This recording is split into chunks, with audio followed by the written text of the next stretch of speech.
আসসালামু আলাইকুম প্রিয় শিক্ষার্থী বন্ধুরা, আজকে আমরা মান নির্ণয়ের একটি অঙ্ক করব। তো বন্ধুরা, এই অঙ্কটি সরকারি চাকরি পরীক্ষায় বারবার আসে। এটি মূলত নবম দশম শ্রেণীর একটি অঙ্ক। তো অঙ্কটি অত্যন্ত গুরুত্বপূর্ণ।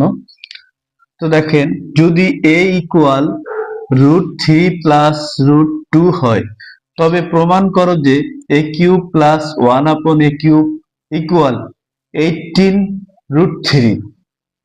তো আমাদের কাছে প্রমাণ করতে বলা হয়েছে, তাহলে আমরা লেফট হ্যান্ড সাইড দিয়ে লিখব a³ + 1/a³। তো আমরা সবাই জানি a³ + 1/a³ বা a³ + b³ এর সূত্র কি? a + b অর্থাৎ a+1/a³ minus thrice a b অর্থাৎ 1/a ইন্টু a+b অর্থাৎ a+1/a। তো এখন আমাদের কাছে এর মান এটা দেওয়া আছে, কিন্তু 1/a এর মান নেই। এই কারণে আমরা আগে 1/a এর মান বের করে নিব। তাহলে এখানে আমাদের কাছে দেওয়া আছে a ইকুয়াল √3 + √2।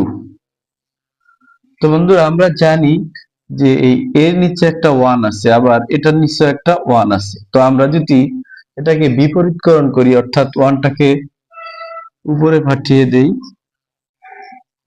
তাহলে এটা নিচে চলে আসবে, আর এখানেও 1টাকে উপরে পাঠিয়ে দিব।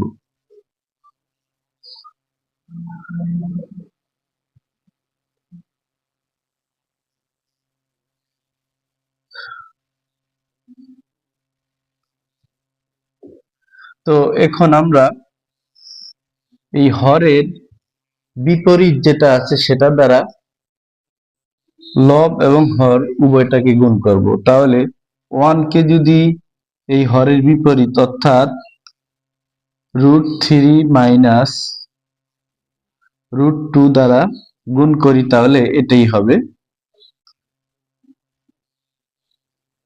তারপরে আমরা এটাকেও